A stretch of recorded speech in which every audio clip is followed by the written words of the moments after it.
I'm feeling shame because I'm the only one cooking things. And you're supposed to eat raw. So I don't know what to do with that.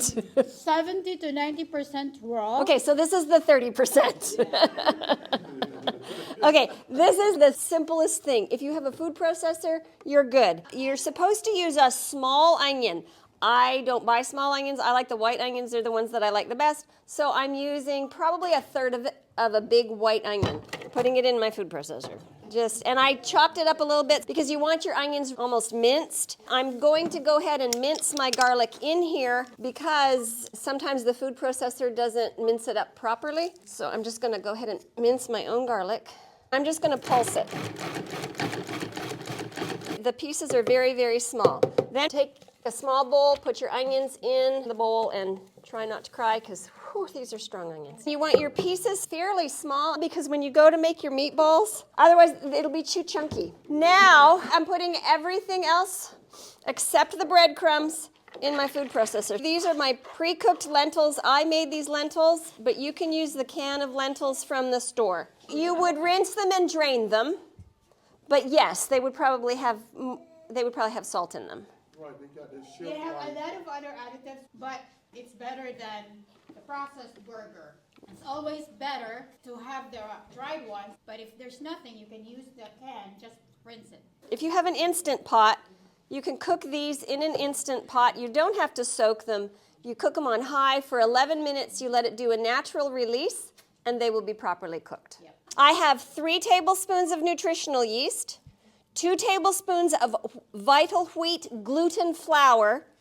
I have a half a tablespoon of the savory spice blend, which gives it the umami flavor. The original recipe calls for seasoned breadcrumbs, and seasoned breadcrumbs have Parmesan cheese in it. Because I want this to be vegan, I put my own seasoning blend. You can put whatever herbs you want. You don't have to use my seasoning blend. You can put basil, you can put thyme, you can put whatever seasonings you like. In here, I have a tablespoon of tomato paste, 2 tablespoons of tamari. It says soy sauce. I use tamari. You can use liquid Bragg's, liquid aminos, anything like that. You can use 1 tablespoon. If you find it too salty, it's probably better for you if you only use 1 tablespoon. I did not put the olive oil in. These do not need any oil. They don't need it. You can put it in if it makes you feel happy, but you don't need to. So there's no oil in this. And then the 2 tablespoons of water. So 2 tablespoons of tamari, 1 tablespoon of tomato paste, 2 tablespoons of water. Tamari's the same flavor but less salt. I'm pulsing it. I'm pulsing it to the consistency of what my mother would call a giblotte. Do you see how it's mushy? Then you put that in here with the onions and the garlic. Here's my half cup of plain breadcrumbs. If you really want to be healthy, you would make your own breadcrumbs. And then I just mix it with my hand. I like to mix with my hands. Some of these onions are actually a little too big, but it's not the end of the world. If you wanted to make these into burgers, you could make them, 100%. So if I was making a burger, I would do this.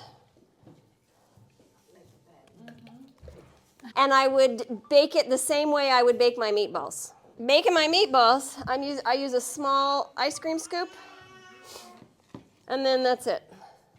I put it on a baking sheet, and I bake it 18 to 20 minutes. If you have a bigger ice cream scoop, I would probably bake it closer to 25 minutes rather than 20 minutes. If I was making burgers, I'd probably do 20 minutes. You have to cook it. All you really are doing Is is heating warming it up, and you're cooking the onion a little bit. You don't want to fry it because the frying is not good for you. So baking is the way to go. It's very good with a tomato sauce. You could also use a gravy if you like a gravy. I have used these meatballs as a spaghetti meatball. Very tasty. It's very hearty. The lentils fill you.